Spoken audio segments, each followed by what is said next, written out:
কি পোস্ট সবার সামনে শেয়ার করলো আঁখি। আঁখি ছেলে আয়েশকে নেওয়ার জন্য নাকি উকিলের নোটিশ পাঠিয়েছে আহাদ তিশা। এবার কি তাহলে আঁখির ছেলে আয়েশকে দিয়ে দিতে হবে আহাদ তিশার কাছে? এমনই একটা পোস্ট শেয়ার করেছেন আঁখির ভেরিফাই ফেসবুক আইডি থেকে। বলেছেন, তোমরা সবাই আমার জন্য দোয়া করো আর আমার ছেলের জন্য দোয়া করো।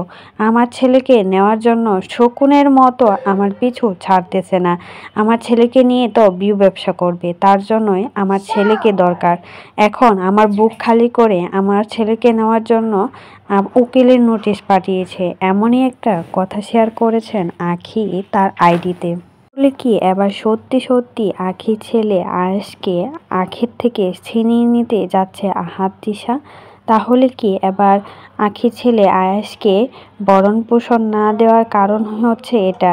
আঁখির ছেলে আয়েশকে প্ল্যান করে এখন আঁখির থেকে দূরে করার ধান্দা। একবার তো নিতে চেয়েছিল, সে সময় আর পারেনি, তার জন্য এখন আইনি ব্যবস্থা করে এখন আইন দিয়ে নিতে চাচ্ছে আয়েশকে। তবে এই কথাটা সত্যি কি না এখন পর্যন্ত বলা যাচ্ছে না। হয়তোবা আঁখির ফেক পেজ থেকে এই পোস্টটা করেছে ভিউ ব্যবসার জন্য। তবে এত ছোট বাচ্চা থেকে মাকে আলাদা করা এতটা সহজ না। এটা আইনেও কিন্তু মেনে নেবে না। সবসময় কিন্তু মাদের কাছেই সন্তানকে রাখে, তবে বড় হলে তারপর হয়তোবা বাচ্চাকে তার বাবার কাছে দেওয়া হয়।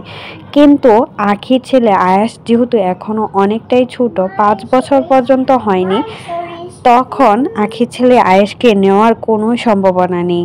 তবে এটা হয়তোবা ফেক পেজ থেকেই পোস্টটা করেছে। আহাদ তিশা সবসময় চায় আঁখির ক্ষতি করতে। আঁখির পেজ নিয়ে কতই না নাটক করলো, এখন আবার বাচ্চাকে নিয়ে নাটক করা শুরু করে দিয়েছে। তবে কি তাহলে আঁখির ছেলে আয়েশকে আহাদ তিশার কাছেই ফিরিয়ে দিতে হবে নাকি আঁখির কাছেই রাখতে হবে? তবে সেই বিষয়ে আপডেট পেতে অবশ্যই কিন্তু আমাদের চ্যানেলটাকে সাবস্ক্রাইব করে রাখবেন। আর আপনারা যদি অবশ্যই জানেন আঁখির ছেলে আয়েশকে নিতে চাচ্ছে, তাহলে সঠিক খবরটা অবশ্যই কিন্তু কমেন্ট বক্সে জানিয়ে যাবেন।